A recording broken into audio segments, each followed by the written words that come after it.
अस्सलाम वालेकुम। आज बनने जा रहा है फालसे का शरबत और ये बहुत मज़ेदार और टेस्टी होता है। आप बनाएं, आपको बहुत अच्छा इंशाल्लाह लगेगा। इसके इंग्रेडिएंट्स मैं आपको बताती हूँ, बस ये 2-3 चीज़ों से बन जाता है। तो शुरू करते हैं। बिस्मिल्लाहिर्रहमानिर्रहीम। फालसे का शरबत बनाने के लिए मैंने ले लिया फालसा 250 ग्राम यानी कि 1 पाव। चीनी में इसमें लूँगी 4 चम्मच टेबल स्पून भर के हम लेंगे, ठीक है। 4 चम्मच है। हाफ टी स्पून भर के आप ले लीजिएगा काले नमक की, ठीक है। अब मैं सबसे पहले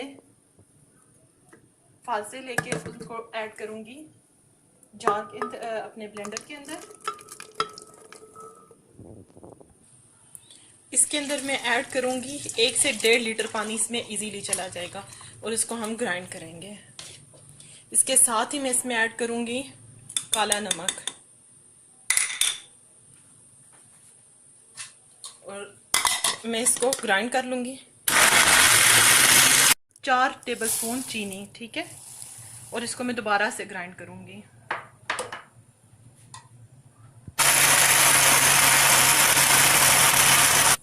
ये बहुत अच्छा सा ग्राइंड हो चुका है।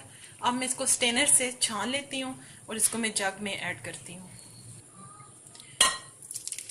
मैंने जग में इसलिए नहीं ऐड किया इससे कि इसको स्टेनर में से ज़रा छानना था, तो जग का जो है उसमें सही तरह जाता ना, उसमें डल नहीं सकता था, इसलिए मैंने इसको इस तरह रख दिया। इसको हम इजीली छान लेंगे और फिर इसको हम जग में ट्रांसफ़र करेंगे। मैंने इसको छान लिया अच्छा सा और अब मैं इसको जग के अंदर ऐड करने लगी हूँ। फालसे का बहुत ज़बरदस्त और मज़ेदार सा शरबत रेडी हो गया है। बहुत इजीली ये बन जाता है और गर्मियों में फालसा जो है बहुत अच्छा होता है, ठंडा होता है। आप बनाएं। अल्लाह हाफिज़।